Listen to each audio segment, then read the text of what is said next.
Hello, mga kaibigan. Ngayon, pag-aaralan natin ang tungkol sa isang drama thriller na pelikula na tinatawag na Landmine Ghost Click mula 2015. Nais ko kayong bigyan ng magandang panunood.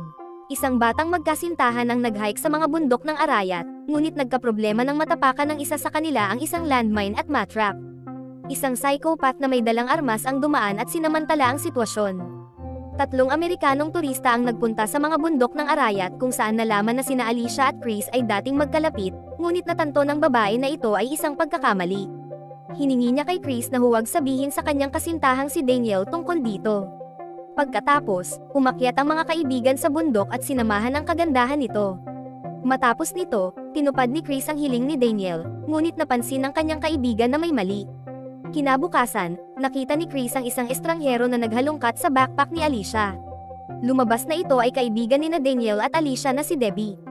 Inalok ni Debbie na magpa-picture sila ng magkasama, ngunit bigla ang natapakan ni Chris ang isang landmine. Sinubukan ng kanyang mga kaibigan na kalmayan siya, ngunit umalis si Debbie upang humingi ng tulong, at binalaan sila na aabutin ng hindi bababa sa 4 na oras ang paglalakbay. Samantala, binuksan ni Daniel ang kanyang telepono at sinabihan si Alicia na sila ay nailigtas na, ngunit binalaan na ang rescue service ay hindi tumutulong sa mga babaeng may masamang reputasyon. Lumabas na sinabi ni Chris kay Daniel ang katotohanan tungkol sa kanyang relasyon kay Alicia. Hiningi ng babae na tawagan na lang ang mga rescuer at saka na sila mag-usap, ngunit gusto ni Daniel na ayusin ang lahat sa mismong oras na iyon. Handa nang umamin si Alicia sa kanyang panloloko noon pa man, ngunit matapos siyang alukin ni Daniel ng kasal, ayaw na niyang sirain ang kanilang hinaharap na pamilya. Gayunpaman, sinabi ni Daniel na wala ng koneksyon at ipinahiwatig na ito ay bahagi ng kanyang plano para sa paghihiganti. Ang lahat ng ito ay pinlano ni Debbie ayon sa hiling ni Daniel dahil ang kanyang pinakamamahal ay nagtaksil sa kanya kasama ang kanyang matalik na kaibigan na si Chris. Nagduda si Chris kung kaya ni Daniel gawin ito at inisip na nagbabluff lang siya. Sumang-ayon ang kanyang kaibigan at biglang hinayla ang pyesa mula sa mina. Taos-pusong humingi ng tawad si Alicia, ngunit hindi siya patatawarin ng lalaki. Nais ng kasintahan na manatili at panoorin ang palabas, ngunit malakas ang banta ng pagsabog. Nataranta ang babae at sinabihan siya ni Chris na umalis dahil ayaw niyang masaktan siya. Nahanap ni Alicia ang pyesa at sinubukang ipasok ito muli sa mina, ngunit hindi siya sigurado sa tagumpay ng kanyang aksyon at napagpasyahang hindi na ito isugal. Ang natitira na lang ay maghukay. Biglang nakarinig ng tunog si Chris at may asong lumabas malapit sa bato. Sinubukang itaboy ni Alicia ang aso palayo kay Chris, ngunit may lalaking may dalang armas na sumunod. Akala ng lalaki na nagkakaingin ang magkasintahan sa isang libingan. Ngunit ipinaliwanag ni Alicia na aksidenteng nataman nila ang isang mina. Napansin ng babae ang kakaibang kilos ng lalaki ngunit humingi pa rin ng tulong para maghukay. Mabait na pumayag si Heo, ngunit bigla siyang nagtapon ng bato kay Chris. Sinabi ng lalaki na matagal na siyang pumupunta doon at hindi pa niya naririnig ang tungkol sa mga mina. Humingi siya ng tapat na kwento at napilitan si Alicia na ikwento ang kanyang pagtataksil at paghihiganti mula sa kanyang kasintahan. Tuwang-tuwa si Heo at inisip na easy-target lang ang babae. Hiningi ni Alicia na umalis na siya, ngunit nagalit ang lalaki dahil gusto niyang tumulong. Humingi si Heo ng gantimpala para sa kanyang atensyon at pinayagan siya ng babae na kunin ang kanilang mga gamit. Sinimulan ng lalaki na halughugin ang kanilang mga backpack at natagpuan ang tapal odo ni Alicia. Hindi pa ito sapat para sa kanya kaya gusto niya rin ang suot na tapal odo ng babae. Inalok siya ni Chris ng pera, credit card, at ibinigay pa ang PIN code, ngunit ayaw ng psychopath ng dolyar Amerikano. Handa siyang tumulong, ngunit kapalit lamang ng tapal odo ni Alicia. Galit na si Chris at handang umalis na lang sa mina. Kaya tinupad ni Alicia ang hiling ng lalaki para matulungan na sila. Nang mga sandaling iyon, nakipag-ugnayan siya sa radyo at tinanong kung babalik na siya, ngunit ipinakita ni Heo na isa siyang tapat na tao at nagpasya na tulungan pa rin sila. Hiningi ng mga binata ang kanyang radyo, ngunit nagalit si Heo at nagpas siyang hindi na makakatulong. Nang paalis na siya, pinakalma siya ng babae at ipinaliwanag na maaari siyang tumawag ng mga rescuer gamit ang radyo. Bilang tugon, humingi ulit si Heo ng gantimpala at pinagawa sa babae na magpanggap na aso. Pumayag si Alicia para mailigtas ang kaibigan, ngunit hindi nakaintindi ng Ingles ang tao sa kabilang linya ng radyo. Inalok ng lalaki na tulungan sila kung magtatanggal ng takip sa bawat pariralang kanyang isasalin.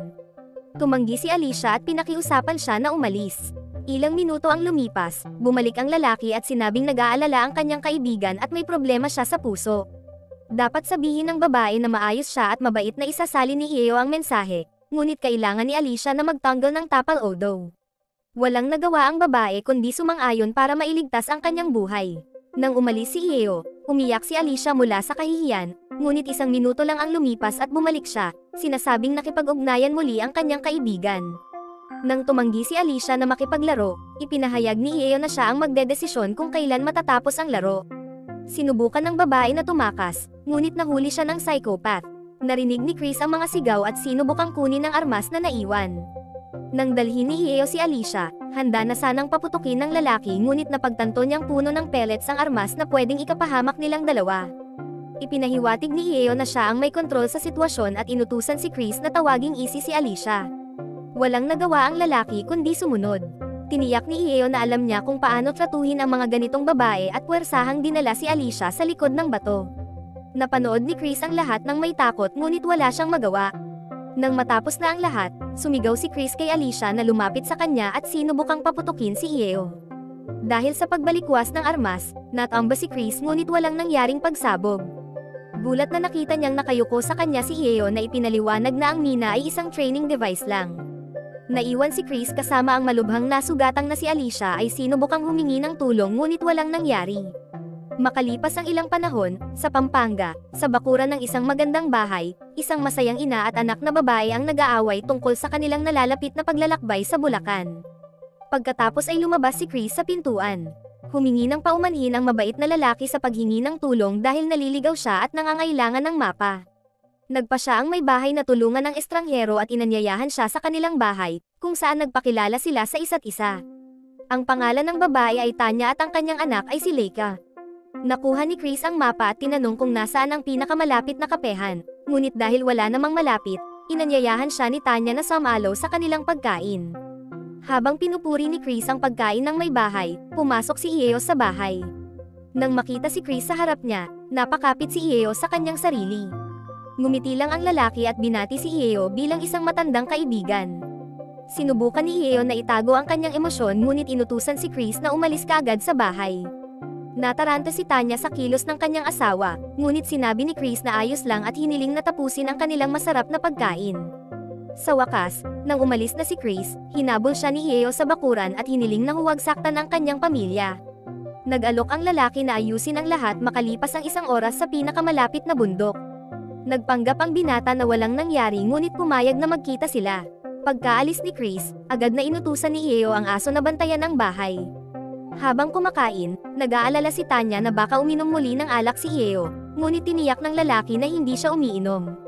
Pagkatapos ay naging abala ang lalaki sa loob ng bahay, bigla na lang may narinig na tahol ng aso mula sa bakuran. Habang hinahanap ni Yeo ang aso sa labas, may narinig na katok ang pamilya sa pintuan. Dumating si Chris sa pintuan na may hawak na sugat ang aso. Sinabi ni Chris na aksidente ito. Samantala, nakita ni Yeo ang mga bakas sa daan at nagmamadaling bumalik sa bahay. Doon, nakita niya ang naghihingalong aso at si Chris na humihingi ng tawad.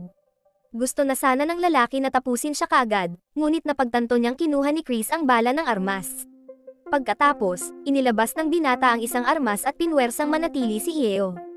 Ipinaliwanag ni Chris kay Tanya na inatake siya ni Yeo at ginawa ito bilang depensa sa sarili.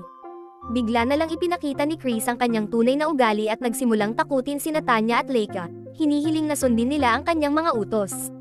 Nag-alok si Tanya ng pera ngunit hindi nagustuhan ni Chris ang perang Pinas. Ipinag-utos niyang atali ni Leica ang kanyang ina at walang nagawa si Leica kundi sumunod.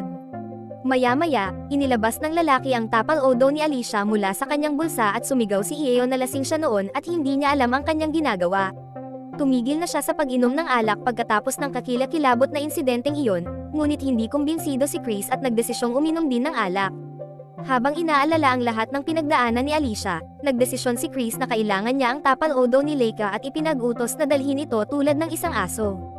Nang sinabihan siya ni Yeo na huwag guluhin ang kanyang pamilya, tinakpan ni Chris ang bibig ni Yeo gamit ang Tapal Odo ng kanyang anak at pagkatapos ay ikinwento ang ginawa ni Yeo sa walang kalaban-laban na babae. Naalala niya kung paano niya sinubukang dalhin si Alicia sa ospital ngunit nawala ito sa kanyang mga bisig. Sa kalaunan, napagtanto ni Chris na sapat na ang pag-uusap tungkol sa mga malulungkot na bagay dahil mahilig maglaro ng mga laro si Yeo. Iniiwan ng binata ang isang bala at ipinaliwanag ang mga tuntunin. Magtatanggal ng Tapal Odo si Leica at papuputukan ni Chris. Kung swerte ang babae, mananatili siyang buhay. Nang tumanggi si Leika na maglaro, kinuha ni Chris ang armas. Nakiusap si Ieo na huwag saktan ang kanyang anak at siya na lang ang makipaglaro, ngunit ginaya lang ng binata ang kanyang nakakatakot na kilos. Walang nagawa si Leika kundi magtanggal ng tapal odo at pagkatapos ay kinalabit ni Chris ang armas. Mukhang pinagsisisihan ni Chris ang nangyari at napagtanto niyang huli na para baguhin pa ang kahit ano. Kaya't naiwan siyang mag-isa kasama ang kanyang sarili at ang kanyang mga iniisip na gagambala sa kanya sa natitirang bahagi ng kanyang buhay.